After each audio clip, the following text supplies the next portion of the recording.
Al-Habib Syekhan bin Mustafa Al-Bahar. Mudah-mudahan Allah panjangkan umurnya dalam keadaan sehat wal-afiyah, dan kita mendapat keberkahan dan doanya.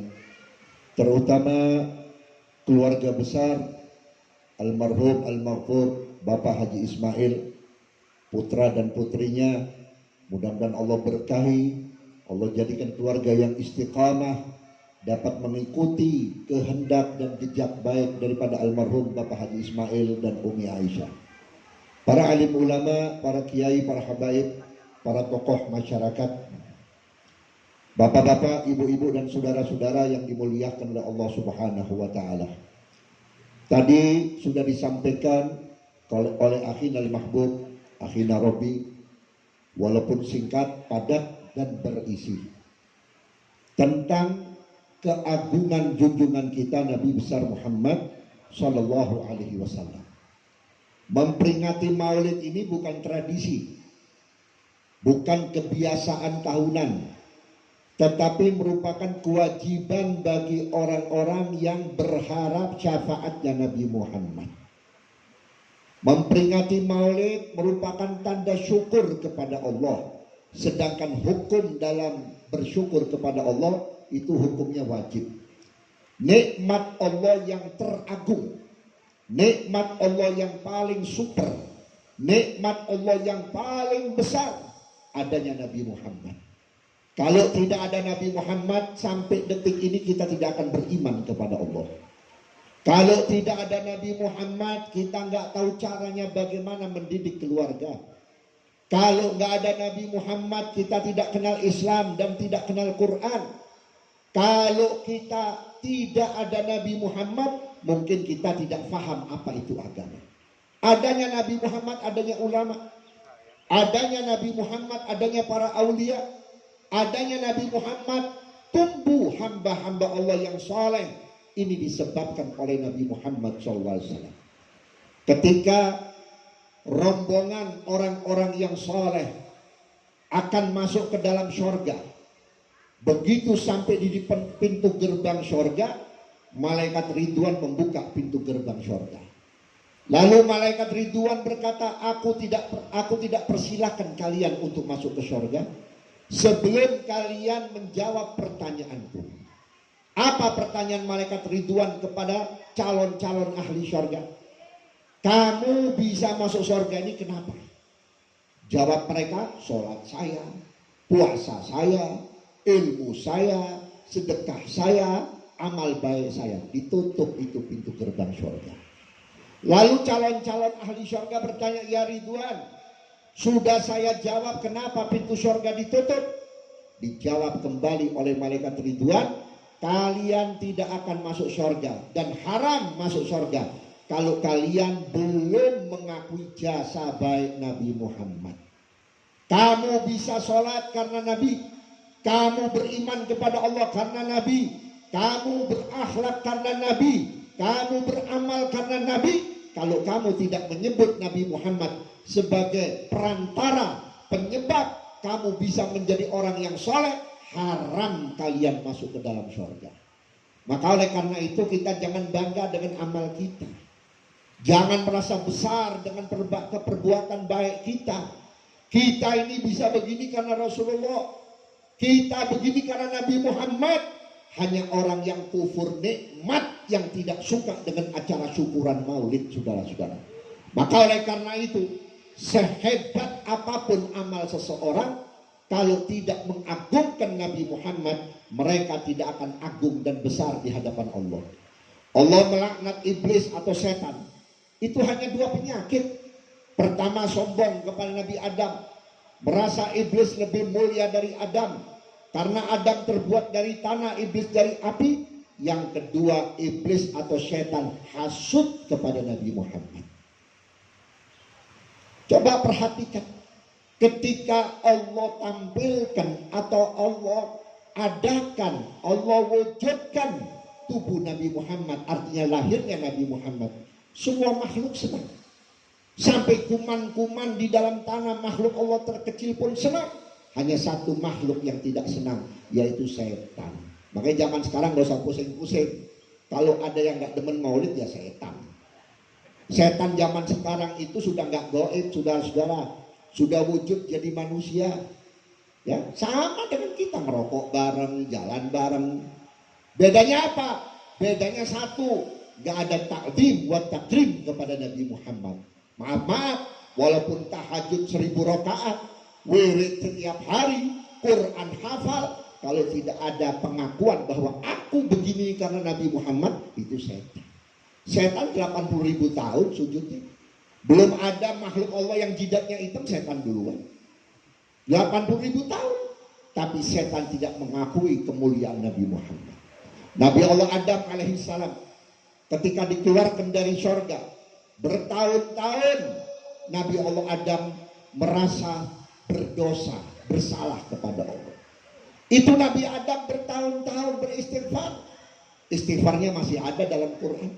Rabbana zalamna anfusana wa illam taghfir lana wa tarhamna lanakunanna minal khasirin. Tapi oleh Allah dicuekin.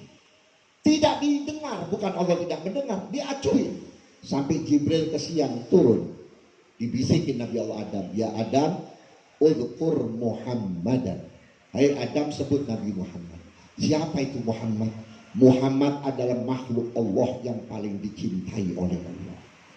Begitu Nabi Adam berkata, ya Allah, as'aluka bihaqqi Muhammadin.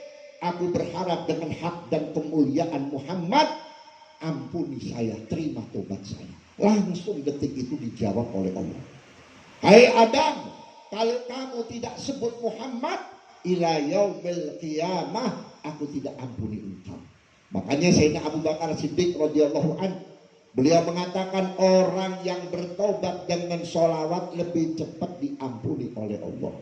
Kalau kita ada majelis sholawat, jangan cuma sekedar nawaitu sholawat. Pertama kita niat, ya Allah saya ingin baca sholawat, niat taubatan nasuha. Sebab dosa kita ini banyak Pak. Dosa kita banyak, kita nggak maksum. Siapapun manusia itu tempatnya dosa. Masa kita mati bawa dosa? Tiap hari berharap husnul khotimah. Bagaimana husnul khotimah akan datang kepada kita kalau Allah belum mengampuni dosa-dosa kita? Makanya setiap baca sholawat, nawaitu, niat tobat kepada Allah Ta'ala. Saudara-saudara hadirin yang saya hormati, saya teringat dengan apa yang diucapkan oleh baginda Nabi besar Muhammad SAW dalam satu hadis yang diriwayatkan oleh Abi Hurairah radhiyallahu ta'ala. Salah satu la yalqauna bi yaumal qiyamah. Naudzubillah. Ada 3 golongan manusia yang nggak bakal bisa ketemu Nabi Muhammad nanti di hari kiamat. Terus terang, kita punya urusan bukan cuma di dunia. Di dunia utang bisa dibayar, miskin juga, fakir juga, nggak punya kopi bisa ke rumah orang datang ngopi. Bapak nggak punya duit, datang ke rumah Haji Marhoni, dikasih secangkir kopi dan di samsu sebungkus, tapi jangan sering-sering, tapi kesian Haji Marhoni nanti.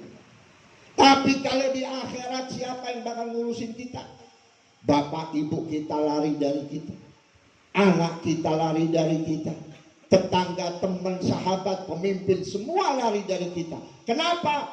Karena saat itu manusia hanya satu konsentrasinya, diterima atau tidak oleh Allah. Diterima amalnya, diampuni dosanya, apa masih bisa masuk surga. Di saat itu ditambah kita dijemur di atas matahari yang sudah hampir nempel di kepala kita. Siapa yang dapat menolong kita? Siapa manusia yang peduli kepada kita? Satu manusia yang hari ini kita peringati hari lahirnya, yaitu Nabi Muhammad. Tapi ada 3 golongan yang tidak bakal ketemu Nabi. Kalau nggak ketemu Nabi, bagaimana meminta tolong? Siapa mereka? Mereka itu kata Nabi, wa in sallu, wa in samu, wa in zaku, wa in haju. Sekalipun dia sholat, rajin sholat, zakat, haji, puasa, tapi tidak bisa ketemu dengan aku, kata Nabi Muhammad. Yang pertama, rajulun lam yuhibbal ilma wa ahla. Orang yang tidak suka dengan ilmu dan ahli ilmu. Orang sekarang lebih konsentrasi bagaimana besok saya kaya, bagaimana besok saya jadi orang sukses. tetapi tidak pernah memikirkan bagaimana saya harus belajar Islam, belajar agama, dan cinta kepada guru yang mengajarkan agama sudah tidak hilang. Makanya saudara-saudara, ulama zaman sekarang di mata pemerintahan seperti pemadam kebakaran.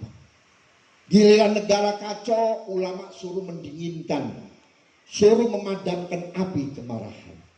Tapi setelah tidak ada demo, tidak ada masalah di negeri ini, ulama dihancurkan secara perlahan-lahan.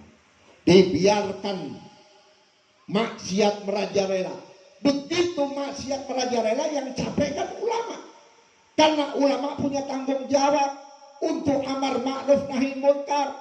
Jangan sampai gara-gara orang maksiat, negeri saya, kampung saya, desa saya terkena bala. Tetapi sekarang ulama dijadikan pemadam kebakaran. Makanya kalau ada ulama masih baik-baik aja sama umarok zaman sekarang, ini ulama-ulamaan, terus terang saja saudara-saudara. Ulama-ulamaan. Apa yang kalian meminta dari pemerintah? Duitnya nggak jelas. Kalau saya bilang haram, kelewatan. Ya, paling tidak duitnya Umar itu subhat. Ada pajak kandang babi, peternakan babi. Ada pajak pabrik Homer. Ada pajak hotel-hotel yang banyak jablenya.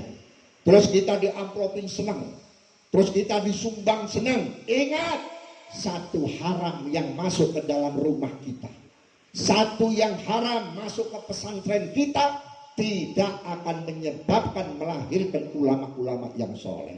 Makanya sekarang kalau ada pondok pesantren melahirkan santri-santri bukan santri yang soleh, keluar dari pesantren menjadi liberal, benci ulama, benci habib, benci duria, padahal pinter baca Al-Qur'annya, perutnya sudah banyak makan haram.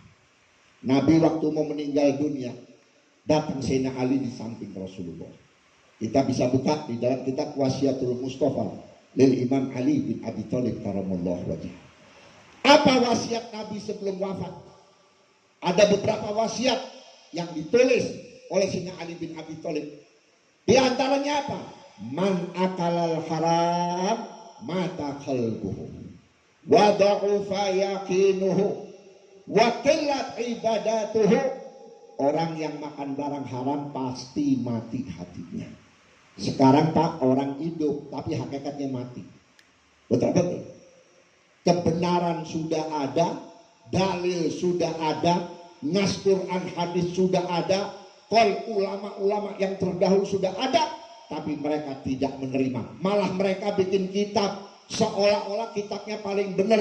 Ulama yang terdahulu salah, keliru, akhirnya menghasut umat untuk jauh dari ulama, jauh daripada dzurriyyah, mati dalam keadaan membenci dzurriyyah Nabi Muhammad. Ini disebabkan keluar dari mulut dan otak ulama-ulama yang kebanyakan ngelebok haram. Betul? Zaman sekarang Pak mau digalakin lagi. Tadi saya mau ceramah, ada ustaz tuh bilang, Habib jangan galak-galak. Jangan ente Pak Harto aja nggak bisa ngatur saya. Pak Harto aja nggak bisa ngatur saya. Saya ditangkap 6 kali Pak. Belum ada Habib muda ditangkap, saya duluan. Allah kasih panjang umur, saya sehat.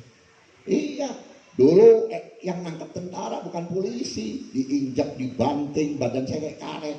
Tapi berkah doa semuanya saya masih panjang umur. Saudara-saudara hadirin, Imam Syafi'i radhiyallahu anhu itu punya kelebihan. Apa kelebihannya? Kalau baca kitab, yang kanan dibaca, yang kiri dilirik. Dan Imam Syafi'i itu kalau ngapalin hadis cepat. Tapi kenapa di masa tua, waktu ngapalin 2 hadis seminggu nggak apal-apal? Bingung Imam Syafi'i, ada apa ini? Kebetulan guru beliau yang bernama Syekh Waqi' rahimahullah masih hidup. Datang kepada gurunya, ya guru, ya Syekh, saya biasa baca kitab, yang kanan saya baca, yang kiri saya lirik, hafal. Kenapa? Kok sekarang 2 hadis seminggu nggak apal-apal? Gurunya wali, ya Syafi'i, tadi malam kamu kemana? Tadi malam saya diundang selamatan. Terus saya dapat berkat. Terus saya makan itu berkat. Kamu tahu, dalam berkat itu ada 2 butir nasi yang haram. 2 butir. Gimana kalau senampan haram semua? Bisa khatamallahu ala qulubihim, na'udzubillah min dzalik. Ada seorang wali min auliyaillah, ya. Beliau bukan sekedar bisa mengkasyaf orang. Kalau dijamu makan, dia bisa tahu satu piring itu ada beras orang atau tidak. Ketika diundang oleh seorang ulama besar, semuanya udah makan, udah enak, kalau istilah kata udah ngerokok, udah ngopi, dia masih milih-milihin nasi. Sampai tuan rumahnya curiga.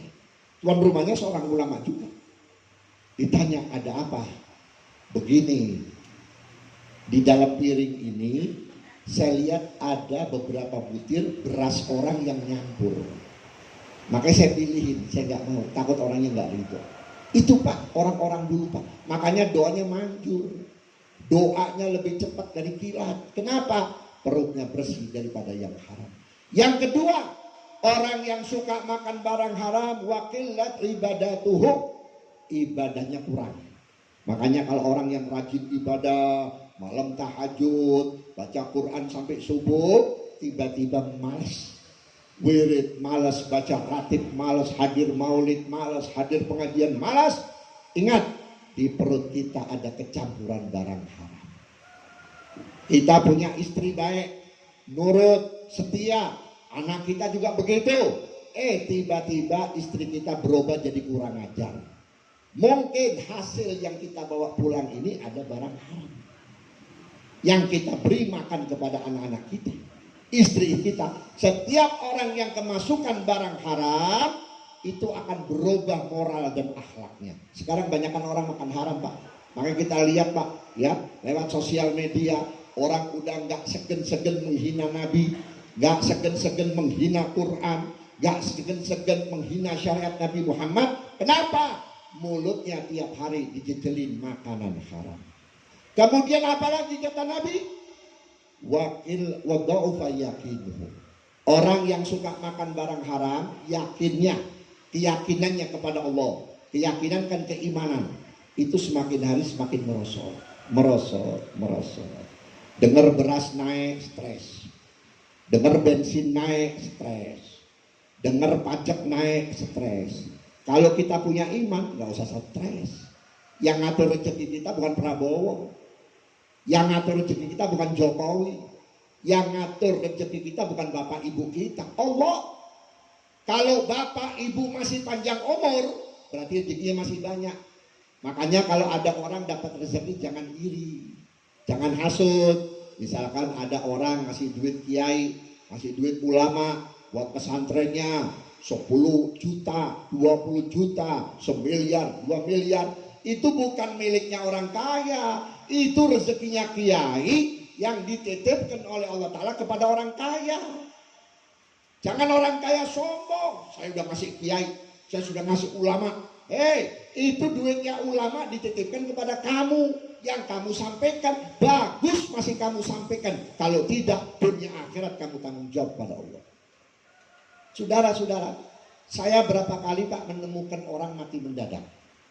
Sebelum meninggal makan nasi 1 piring. Karena bukan rezeki, waktu mandiin saya ikut bantuin waktu saya masih sehat. Itu keluar tuh nasi dari mulutnya. Berarti bukan rezekinya. Rezekinya siapa? Rezekinya ayam. Rezekinya binatang. Maka oleh karena itu saudara-saudara hadirin, yakin kepada Allah itu harus ada. Saudara, Nabi 14 abad yang lalu atau 15 abad yang lalu sudah bikin pernyataan, badiru bi'amali salihah satakunu fittatun kagid'il lail mudlin yusbihu rajulun mu'minan wa yumsi kafiran wa yumsi mu'minan wa yusbihu kafiran wa yabi'u dinahu bi'aradi minad dunya. Ayo cepat-cepat kata Nabi, kembali kepada Allah. Yang belum tobat, yang belum mau sholat, yang punya salah sama ibu bapaknya minta maaf cepet-cepet, yang punya hutang piutang bayar kalau sudah ada, yang bermasalah dengan tetangga islah, berbuat baik. Kenapa? Karena sebentar lagi akan turun fitnah. Sekarang sudah ada fitnah. Fitnah yang dikatakan oleh Nabi itu merupakan berupa kegelapan. Kalau Bogor, kota Bogor terjadi pemadaman lampu, masih ada sinarnya bintang, masih ada sinarnya lampu motor. Tapi gelap yang dimaksud oleh Nabi, akal dan hati manusia sudah gelap, sudah tidak tahu mana yang hak, mana yang batil, mana yang harus diikuti dan mana yang harus ditinggal. Kemudian apa lagi kata Nabi? Pagi-pagi orang masih punya iman, sore imannya sudah tidak ada. Sore punya iman, pagi-pagi imannya sudah tidak ada. Apa tanda-tandanya? Wa yabi'u dinahu bi'aradi minad dunya. Orang itu keliling kemana-mana ngejual agamanya dengan sepotong dunia. Biarin Islam hancur nggak apa-apa, yang penting saya tajir. Biarin Islam hancur nggak apa-apa, yang penting partai saya menang. Biarin Islam hancur nggak apa-apa, yang penting saya punya jabatan. Ini yang terjadi, saudara-saudara hadirin. Dia lupa kalau yang namanya kematian itu selalu mengikuti kita. Kita jangan selalu menghayal umur saya panjang, Pak. Kita di waktu zuhur belum tentu sampai di waktu asar. Kita di waktu asar belum tentu sampai di waktu maghrib. Kita di waktu maghrib belum tentu sampai di waktu isya. Kita di waktu isya belum tentu di waktu subuh. Lihat saja yang meninggal dunia. Kalau nggak subuh ya zuhur. Kalau nggak zuhur ya asar. Kalau nggak asar ya maghrib. Kalau nggak maghrib ya isya. Apa yang kita mau cari? Kita berharap husnul khatimah, husnul khatimah. Ayo mulai sekarang. Apa yang menyebabkan kita su'ul khatimah? Kita jauhin jauh-jauh. Saudara-saudara hadirin yang saya hormati. Kemudian yang kedua, rajulun fi qalbihi hasadun ala akhi. Orang yang tidak bisa ketemu dengan aku nanti di yaumil qiyamah. Orang yang ada dalam hatinya rasa hasud, iri. Hati-hati Pak. Hasud ini bisa menghabisi amal ibadah kita. Ya, al-hasadu ya'kulu. Nabi SAW mengatakan sifat hasud itu seperti api. Ya'kulu naral hatab. Seperti api memakan kayu. Sholat rajin, wirid rajin, ngaji rajin, hasud, maka orang itu tidak punya amal. Saudara-saudara, saya teringat dalam salah satu riwayat Al-Imam Qutbir Rabbani Maulana Syekh Abdul Qadir Jalani radhiyallahu anhu. Beliau seorang wali besar, ulama besar, tapi tiap hari masih banyak dihasut orang. Padahal yang hasut itu tiap malam dikasih makanan, sembako. Dia tidur, ditaruh sembako di depan rumahnya. Dan itu bukan satu orang, 13 kampung. Kalau satu kampung ada 10 rumah misalkan, kali 13, tiap malam. Sembakonya Syekh Abdul Qadir Jalani luar biasa. Emang sembako kita isinya supermi, tecel. Betul nggak? Isinya sembako beliau bisa dimakan seminggu sekeluarga. Tiap hari dikasih. Tapi ini orang kerjanya hasut kepada Syekh Abdul Qadir Jalani. Satu waktu beliau mendatangi. Beliau tahu siapa fulan-fulan yang hasut, dia tahu. Didatengin rumahnya. Assalamualaikum. Waalaikumsalam. Orangnya ketakutan. Tenang. Tenang. Saya mau kasih hadiah. Ini saya kasih amplop. Ya kalau bahasa sekarang amplop. Dilihat itu duit. Ya Syekh, kamu ngasih amplop saya, tiap malam ngasih sembako saya, padahal saya hasut loh sama kamu, saya iri sama kamu. Hasil dari sifat hasut saya sering fitnah kamu, sering jelek-jelekin kamu. Apa kata beliau? Justru itu saya kemarin mengucapkan terima kasih. Masih ada di kampung ini, masih ada di kota ini, masih ada di negeri ini orang yang mau ngambilin dosa saya dan mau ngirimin amal buat saya. Kira-kira sanggup nggak kita? Kira-kira sanggup nggak? Ada orang jelek-jelekin kita datengin, bawain nasi padang. Ada orang jelek-jelekin kita datengin, kita kasih rokok, kita bawain kopi. Sanggup nggak? Jujur, saya juga nggak sanggup, saya tabok dulu. Betul nggak? Apalagi orang Sorbejo. Tar dulu. Kalau nggak penyok dulu, baru kita minta maaf. Tapi beliau lain, saudara-saudara. Saudara, ada orang tobat tiap malam Pak, sholat tobat, istighfar ribuan, dosanya belum diampuni. Belum diampuni. Gara-gara diomongin satu orang, simpulan begini, diampuni oleh Allah Ta'ala. Saudara-saudara hadirin yang saya hormati, maka oleh karena itu tinggalkan, hilangkan penyakit hasud. Terus terang Pak, orang kalau sudah jelek hatinya, masalah hati nih ya, ini nggak pandang siapa, mau Habib mau bukan Habib sama, masalah hati. Hati kalau sudah kotor, nggak bisa ditutupin pakai jubah, nggak bisa ditutupin pakai sorban, kelihatan di muka. Ada seorang pemuda, ini pemuda datang pada Sayyidina Ali bin Abi Thalib, ya Imam Ali, bagaimana caranya melihat hati seseorang, mengetahui hati seseorang? Kata Sayyidina Ali, lihat aja mukanya. Sebab apa yang di hati itu ada di muka. Orang lagi seneng, kelihatan nggak? Orang yang lagi susah, kelihatan nggak? Orang yang terlibat utang, orang yang habis berantem sama bininya, kelihatan nggak? Kelihatan. Karena hati itu gambarannya di muka. Orang sombong kelihatan mukanya, orang hasud kelihatan mukanya. Maka oleh karena itu saudara-saudara hadirin yang saya hormati, urusan hati ini menjadi penyebab. Penyebab kita baik menjadi penyebab kita hancur. Maka oleh karena itu tinggalkan penyakit hasud. Saudara-saudara, kemudian Nabi mengatakan apa yang ketiga? Orang yang tidak bisa bertemu dengan Nabi, rajulun lam yuhadzib ibnah. Orang tua yang tidak punya kepengen mendidik anaknya. Orang tua yang tidak kepengen mendidik anaknya. Apa yang disebut pendidikan itu? Pendidikan itu bukan SMA, bukan perguruan tinggi, bukan sekolah-sekolah duniawi, tapi yang namanya pendidikan, bisakah anak kita mengenal Allah Subhanahu wa Ta'ala? Sebab sepinter apapun anak kita, kalau belum kenal Allah nanti jadi sombong. Ilmunya digunakan untuk menghancurkan orang. Saya mau tanya tuh, yang maling duit negara orang goblok, orang pintar tuh? Orang pintar. Gak ada santri korupsi. Pak. Gak ada orang-orang bodoh yang tidak lulus SD bisa korupsi. Sejahat-jahatnya orang kecil paling nyolong ayam, tapi hukumnya berat. Betul nggak? Tapi orang pintar, dia mikir, saya dari SD sampai jadi sarjana, sampai punya titel, ini kalau dikalkulasi ratusan juta bahkan miliaran. Saya harus mencuri, saya harus mencari hasil. Akhirnya apa? Dia mencari hasilnya yang haram. Benar kata Nabi, sayati zamanun ala ummati la ghina illa bil husbi wal bukhul. Tidak akan ada nanti di akhir zaman sekarang nih Pak, dari umatku yang kaya kecuali dengan cara mencuri dan berakhir kikir. Udah nyolong, kikir. Yang namanya nyolong macam-macam, bukan cuma nyopet, bukan ngambil barang di rumah, bisa juga nipu. Betul nggak? Sekarang Pak, orang cepat kaya, gurunya aja dijual kok.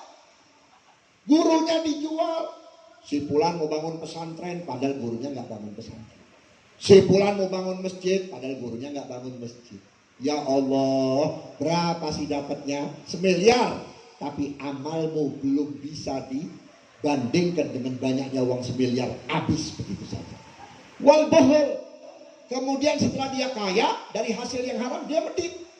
Makanya kalau ada panitia minta bantuan, ngeluarin proposal untuk maulid, untuk masjid, untuk pesantren di rumah orang kaya, kemudian tidak dikasih, wajib sujud syukur. Wajib sujud syukur. Kenapa? Alhamdulillah maulid dibersihkan dari barang haram. Alhamdulillah pesantren dibersihkan dari barang haram. Jangan kita marah. Alhamdulillah. Saya pernah diundang Pak, ya ini kira-kira 2 tahun yang lalu. Saya diundang di Pondok Indah, orang tajir melintir Pak. Wah, lihat rumahnya Masya Allah. Saya belum pernah lihat rumah mewah. Itu yang hadir paling miskin Innova. Paling miskin mobilnya Innova. Saya cuma gara-gara satu aja Pak. Waktu itu halal bihalal, kebanyakan ibu-ibu. Saya cuma ngomong apa? Hati-hati, jangan bangga dengan amal ibadah kita. Tapi kita harus ingat ibadah kita diterima atau tidak, dihapus atau dicatat oleh Allah. Contohnya apa? Misalkan ibu-ibu dalam keadaan puasa belanja ke mall, ya, Rambutnya kelihatan separuh. Orang kaya kan gitu, kerudungnya cuma di sini doang. Pakai sasak lagi. Ya, pakai sasak. Alhamdulillah di sini pakai jilbab. Cuman jangan di sini aja Bu, di rumah juga pakai jilbab. Betul nggak? Malaikat nggak mau masuk ke dalam rumah kalau ada aurat yang terbuka. Termasuk bapak di rumah jangan pakai celana pendek. Ya, itu aurat. Malaikat nggak masuk. Saudara-saudara, begitu saya selesai pulang, cemberut semua. Asem bukan, borok-borok dikasih berkat, amplop kagak dikasih. Saya ngomong sama Ustadz Afif sama supir saya Pak Johan, ini hari tulang, mudah-mudahan besok ketemu daging. Subhanallah, makanya jangan takut Pak, rezeki diatur sama Allah. Begitu sampai di rumah, kurang lebih jam 3 sore, ada 2 orang berdiri di depan rumah saya. Assalamualaikum, waalaikumsalam. Dari mana Pak? Saya dari Lampung. Silakan. Begitu sampai, saya tanya, ada hajat apa Pak? Begini Habib, saya mau nikahin anak saya di Lampung, saya minta waktu. Kebetulan dapat. Setelah dapat, pas mau pulang, begini Habib, takut tamu saya banyak. Ini orang tajir. Kalau lihat orangnya biasa-biasa aja. Padahal orang tajir.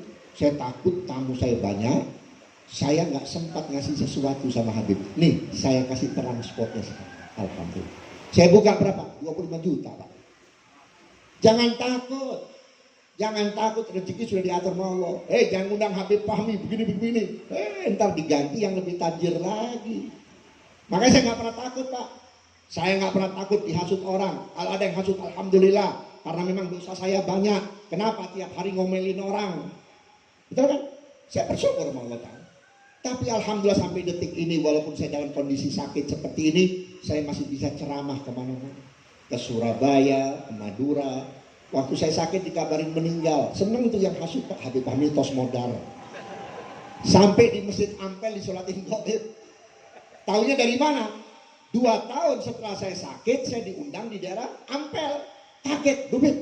Jari ini wis mati, Bib. Alhamdulillah tuh umur. Sudah mati? Enggak, saya panjang umur. Nah ini, makanya jangan takut Pak. Semakin Bapak dihasut orang, rezeki yang hasut itu dipindah. Habib Abdullah bin Muhsin Keramat Empang Bogor yang kemarin haulnya. Beliau bilang apa? Al-hasud la yasud wala yahsulul maksud.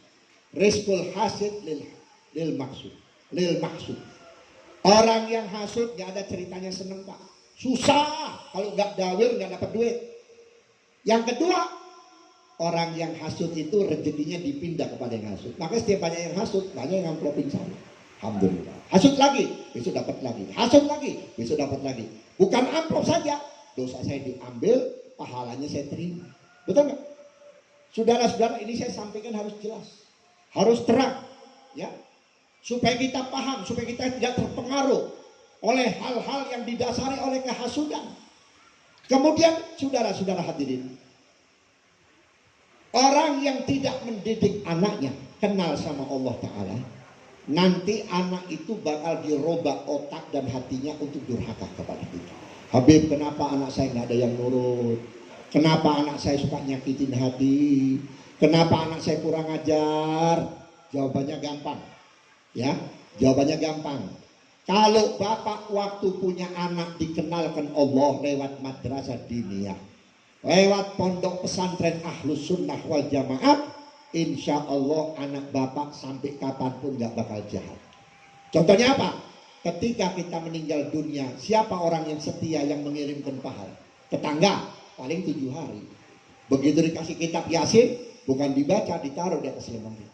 Tapi anak, dari semenjak kita meninggal dunia, begitu ditutup, anak kita sudah mengirim pahala. Datang, sudah hadir. Selamat datang pada guru kita, Al-Mukarram wal-Muhtaram, Kiai Haji Khalil bin Kiai Haji As'ad Syamsul Arifin. Beliau ini khalifah daripada guru besar yang ada di Situbondo atau Jawa Timur, yaitu Kiai Haji Syamsul Arifin. Semoga Allah panjangkan umurnya bil afiyah. Mudah-mudahan kampung ini dapat berkah. Insya Allah hajat kita dikabulkan dengan doa-doa beliau.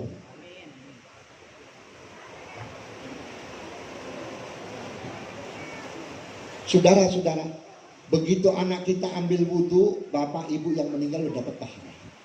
Anak kita takbiratul ihram, Allahu Akbar. Hari ini yang hadir pasti bapaknya udah meninggal. Ada ibunya yang meninggal. Yang dapat pahala bukan cuma bapak, ibu, dan saudara. Orang tua di kubur kita senang pesta. Kenapa?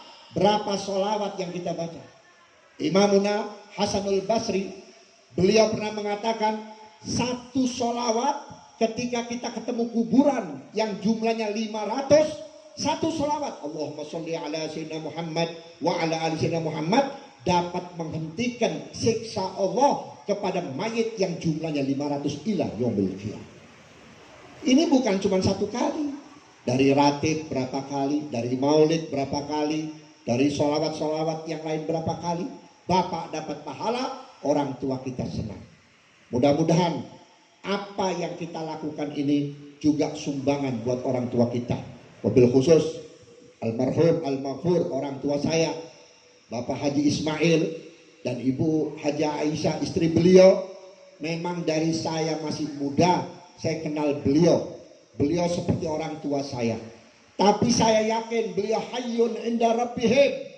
Beliau hidup di hadapan Allah. Apa buktinya? Tahun kemarin masih ada istri beliau. Tahun yang lalunya masih ada beliau. Maulidnya tidak berubah. Maulidnya tidak berubah. Konsumsinya tidak berubah. Kondisinya nggak berubah. Berarti maulid ini diterima oleh Nabi Muhammad. Ada maulid nggak keterima, Pak. Cuman sekali, awalun wa akhirun. Setelahnya nggak pernah mauludan. Kenapa? Nabi nggak senang. Tapi kalau maulid diterima oleh Nabi, kayak apa kondisi kita, tetap kita bisa merayakan. Kenapa? Nabi senang. Senangnya Nabi, senangnya Allah turun keridhaan kepada kita. Mudah-mudahan sahibul bait, keluarga besar Bapak Haji Ismail, mudah-mudahan mendapat ridhonya Allah. Usahanya tambah maju, persaudaraannya tambah baik, ukhuwahnya tambah baik, solehnya tambah terus. Dan mudah-mudahan kita yang mendoakan dan yang hadir tempat ini tidak keluar dari tempat ini melainkan hajat kita dikabulkan oleh Allah. Yang punya utang biar kebayar ya. Banyak banget yang punya utang. Kencang banget utangnya. Yang belum haji, yang belum umroh, mudah-mudahan berangkat. Jangan sampai kita tahunan mustaqbilal kiblah nggak tahu Ka'bah kayak apa, cuma gambar doang. Kita kepengen lihat Ka'bah Baitullah, ya. Kemudian kita ketemu makam Rasulullah. Di situ kita mengadu, ya Rasulullah, ini saya umatmu yang durhaka, yang kurang ajar, yang banyak melanggar. Berharap dengan hadirnya saya di makammu ini, karena engkau tidak meninggal seperti orang biasa, engkau ada, cuman aku tidak bisa melihat. Engkau doakan pulang dari Madinah menjadi orang soleh. Bertambah mahabbah kita kepada Rasulullah, bertambah cinta kita kepada Nabi Muhammad. Dunia akhirat kita dikontrol oleh Nabi Muhammad lewat pengontrolan Allah Subhanahu wa Ta'ala. Mungkin ini dapat saya sampaikan karena guru kita sudah sampai. Kurang dan lebihnya mohon maaf. Assalamualaikum warahmatullahi wabarakatuh.